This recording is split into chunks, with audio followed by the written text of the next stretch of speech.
የሰይጣን ዋና ዓላማ ዛሬን እንዳትኖሩ ነው። ዛሬን እንዳትደሰቱ ነው። ዛሬ በእግዚአብሔር ደስ እንዳይላችሁ ነው። ዛሬ ከተጣላችሁ ሰው እንዳትታረቁ ብዙ ጊዜ እንዳላችሁ ነገር ለነገ ቀጠሮ ይሰጣችኋል። ብዙ ሰዎች ቤተክርስቲያን አትመጡም ሲባሉ አይ ቆይ ሌላ ጊዜ ያለው ይመስላቸዋል። ጊዜ እግዚአብሔር ነው። ኢየሱስ ጌታ ነው። በያዕቆብ ወንጌል ላይ ተናግሯል። ነገ እንዲህ አደርጋለሁ፣ ነገ እዛ ሄዳለሁ፣ ነገ ቢዝነስ ከፍታለሁ ከማለታችሁ በፊት እግዚአብሔር ቢፈቅድ በሉ። ነገ ላትኖሩ ትችላላችሁ። የተጨነቃችሁለት ነገ ውስጥ እናንተ ላትኖሩ ትችላላችሁ። ኢየሱስ ጌታ ነው። ስለዚህ ሰይጣን የነገ ብርሃናችሁን የነገ ተስፋችሁን ሲያይ ምን ያደርጋል? ዛሬን ይመጣና ይሰርቃችኋል። በጭንቀት በማስፈራራት ግራ በማጋባት። ለዚህ ነው እግዚአብሔር ቃል ኢያሱ 3:5 ላይ በነገው ዕለት እግዚአብሔር መልካም ነገር ያደርጋልና ራሳችሁ ምን አድርጉ? ቀድሱ ይላል። ኢየሱስ ጌታ ነው።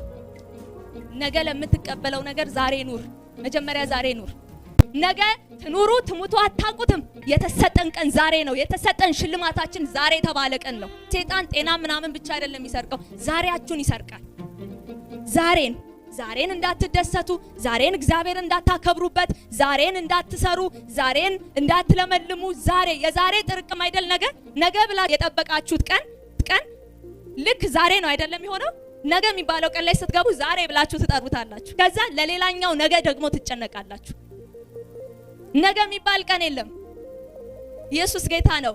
ትላንት ነገ ብለን የጠበቅነው ቀን ሲነጋ ምን እንለዋለን? ዛሬ እንለዋለን አይደለ? ከዛ ለሌላ ነገ ደግሞ እንጨነቃለን። ሰይጣን በእንዲህ አይነት ኮንፊውዥን ነው ህዝቡን የሚያስረው የሚይዘው። ለምን እንደሆነ ታውቃላችሁ? እግዚአብሔር ቃል ሲናገር ምን ይላል? ስለ ነገ ብዙ ጊዜ አያወራም። እግዚአብሔር የሚያወራው የመዳን ቀን ዛሬ ነው። ይቅር የመባባል ቀን ዛሬ ነው። መስዋዕት ከማቅረብ በፊት ሂድና ወንድምን አሁኑኑ ምን በል ይቅርታ ተጠያይቀና። ለነገ አይቀጥርም እግዚአብሔር። ነገ የእናንተ አይደለም። ነገ የኔ አይደለም።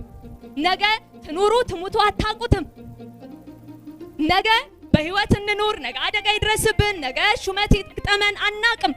ምናቀው ዛሬን ነው። የተሰጠን ቀን ዛሬ ነው። የተሰጠን ሽልማታችን ዛሬ ተባለ ቀን ነው።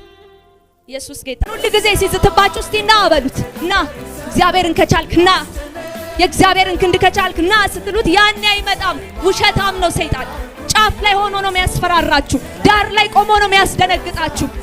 ውሸቱን ነው የሚያስፈራራችሁ። ነገን እያሳየ የሚያስለቅሳችሁ ውሸቱን ነው። ነገ ሌላ ታሪክ ነው። እግዚአብሔርን ለሚፈሩት እንደ ሐሳቡ ለተጠሩት ነገር ሁሉ ተያይዞ ለበጎ ይደረግላቸዋልና እግዚአብሔር በስማችሁ መልካም ነገር እያዘጋጀላችሁ ነው። እግዚአብሔር በጠላት ፊት ገበታን እያዘጋጀላችሁ ነው።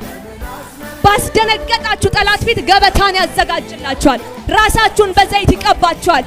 ስለዚህ አባት እንደሌለው አምላክ እንደሌለው ሰው ቆዝማችሁ አትመላለሱ። አባት እንደሌለው